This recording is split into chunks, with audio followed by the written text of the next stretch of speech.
Friends, good morning. हम पढ़ेंगे science. Science में जो जनरली कंपटीशन है, एग्जाम्स है, उनमें जैसे पटवार हो गया, रीट, एसएससी, एमटीएस वगैरह, सब में साइंस आती है। यूँ मान लो साइंस के बिना किसी भी एग्जाम्स में काम ही नहीं चलता। तो हम स्टार्ट करते हैं साइंस का फर्स्ट टॉपिक। हम यहाँ पर सारे जो टॉपिक्स हैं साइंस के 1 बाय 1 करके हर एक को पढ़ेंगे। आज स्टार्ट करते हैं पाचन तंत्र। पाचन तंत्र या डाइजेस्टिव सिस्टम। पाचन तंत्र किसे बोलेंगे? शरीर का ऐसा सिस्टम या शरीर के ऐसे अंग जो भोजन के जटिल अणुओं को सरल अणुओं में तोड़ने का कार्य करते हैं, पाचन तंत्र कहलाता है।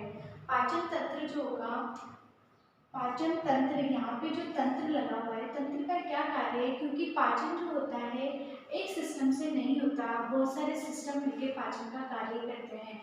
जैसे मुख हुआ, ग्रसनी, ग्रासनाल, आमाशय, अग्नाशय, ये जो सारे ऑर्गन्स होते हैं, सारे सिस्टम्स होते हैं, ये मिलकर पाचन का कार्य करते हैं, इसीलिए हम इसे पाचन तंत्र कहते हैं। पाचन तंत्र के जो मुख्य भाग है, पाचन तंत्र को 2 भागों में बांटा गया है, आहारनाल और पाचक ग्रंथियां। हम पढ़ेंगे यहाँ पर सबसे पहले आहारनाल। आहारनाल की लंबाई लगभग 9 मीटर या 30 फीट लंबी होती है।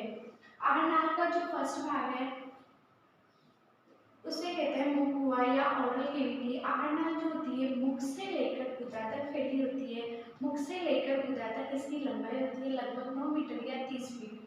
सबसे पहले है मुख हुआ या ओरल कैविटी।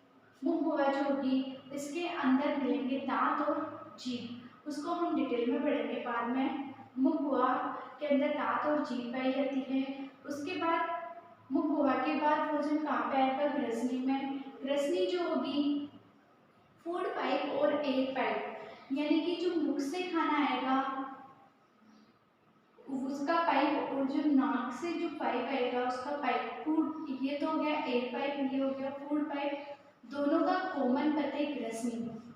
ठीक है, यहाँ पे जो ग्रसनी होगी यहाँ भोजन भी आएगा और यहाँ से हवा भी आएगी, तो ग्रसनी को बोलते हैं फूड पाइप और एयर पाइप, दोनों का कॉमन पथ। उसके बाद खाना जो होता है ग्रसनी से ग्रासनाल में आएगा। ग्रासनाल एक लंबी नलिकाकार संरचना होती है जिसकी लंबाई लगभग 25 सेंटीमीटर होती है। ग्रासनाल जो होती है 2 प्रकार की पेशियों से मिलकर बनी होती है। ऊपर वाली जो पेशियां होगी इसे कहते हैं ऐच्छिक पेशियां, जबकि नीचे वाली जो पेशियां होगी इसे बोलेंगे हम अनैच्छिक पेशियां। ऐच्छिक पेशियां किसे बोलते हैं? ऐच्छिक का मतलब है क्या? अपनी इच्छा से काम करने वाली। ऐसी पेशियां जो अपनी इच्छा से कार्य करेगी। जैसे आपने खाना खाया और किसी ने आपको बोल दिया कि उस खाने में कीड़ा था या फिर वो खाना गंदा था, तो आपने तुरंत उसको बाहर निकाल दिया, तो इससे तो बोलेंगे हम ऐच्छिक पेशियां।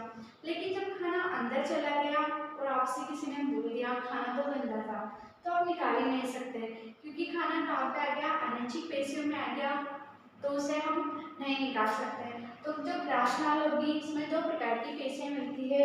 ऊपर वाली जो पेशियां मिलेगी ऐच्छिक पेशियां, जबकि नीचे वाली जो पेशियां होगी उसे बोलेंगे हम अनैच्छिक पेशियां।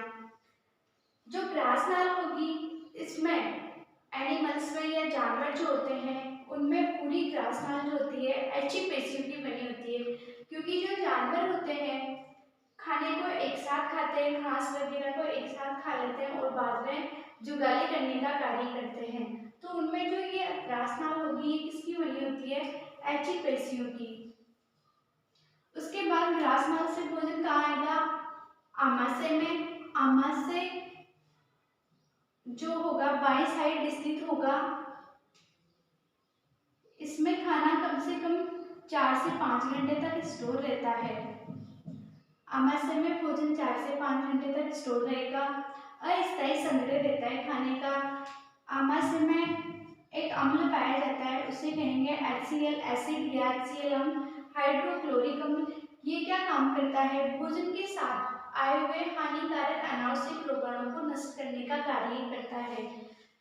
यहाँ पर कुछ कांटेनुमा स्ट्रक्चर पाई जाती है, इनमें लगातार परमाणु कुंचन गति होती रहती है, इसकी वजह से भोजन का पाचन होता रहता है। आमाशय से भोजन छोटी आंत में पहुंचता है। छोटी आंत और आमाशय के जंक्शन पर छोटी आंत और आमाशय के जंक्शन पर बीच में एक पत्ती नुमा संरचना पाई जाती है। इस पत्ती नुमा संरचना को अग्नाशय ग्रंथि कहते हैं। इसको हम बाद में पाचक ग्रंथियों में डिटेल से पढ़ेंगे। उसके बाद जो आमाशय होगा, आमाशय से भोजन कहाँ आएगा? छोटी आंत में। छोटी आंत में भोजन का लगभग 80% पाचन हो जाता है। छोटी आंत में भोजन का लगभग 80% पाचन और अवशोषण हो जाता है। उसके बाद भोजन बड़ी आंत में आता है। बड़ी आंत और छोटी आंत के जंक्शन पर एक उंगली नुमा संरचना पाई जाती है। इस उंगली नुमा संरचना को अपेंडिक्स कहते हैं या फिर इसे कर्मी रूपी परिशिष्टिका कहेंगे। ये मनुष्य में अवशेषी अंग है, अर्थात ये जो पाचन तंत्र होगा उसमें कोई हिस्सा नहीं लेता, इसका कोई कार्य नहीं है। इसको बोलेंगे हम अपेंडिक्स या कर्मी रूपी परिशिष्टिका, जो कि अवशेषी अंग है। उसके बाद फूड जो होगा, खाना जो होगा, बड़ी आंत में आएगा। बड़ी आंत में भोजन का जो बचा हुआ अवशोषण था, 20% जो अवशोषण था वो बड़ी आंत में होता है। और बड़ी आंत के द्वारा भोजन, जो पचित भोजन था, अवशेषित भोजन था, वो कहाँ पे आ जाएगा? मलाशय में स्टोर रहता है। अस्थायी संग्रह कहाँ रहेगा? मलाशय में। उसके बाद गुदा छिद्र के द्वारा भोजन को बाहर निकाल दिया जाता है। जो अपचित भोजन होगा उसको बाहर निकाल दिया जाएगा। उसके अलावा जो आहारनाल होगा या पाचन तंत्र जो होगा, इसके राइट साइड में एक स्ट्रक्चर पाई जाती है, इसे हम बोलेंगे यकृत या लीवर। यकृत या लीवर क्या काम करता है? पित्त रस का निर्माण करने का कार्य करेगा। और पित्त रस स्टोर कहाँ पे रहेगा? पित्ताशय में। पित्त रस स्टोर या संग्रह कहाँ पे रहता है? पित्ताशय में। और ये जो पित्तरस होगा कहाँ पे आके मिलेगा? छोटी आंत में आके मिलता है, जो कि भोजन को पचाने में सहायक होता है। पाचन तंत्र होगा, जिसको दो भागों में बांटा था, आहारनाल और पाचक ग्रंथियां। आहारनाल में हम मुख से लेके गुदा तक पढ़ेंगे, इसका अध्ययन करेंगे। उसके अलावा जो पाचक ग्रंथियां हैं, इसमें सबसे पहले मुख में जो ग्रंथियां पाई जाती है उसे बोलेंगे लार ग्रंथियां, उसको हम डिटेल में पढ़ेंगे। उसके बाद यकृत ग्रंथि और इसके बाद अग्नाशय ग्रंथि। जो पाचन तंत्र होगा इसकी जो डिटेल है हम नेक्स्ट क्लास में लेंगे। Thank you.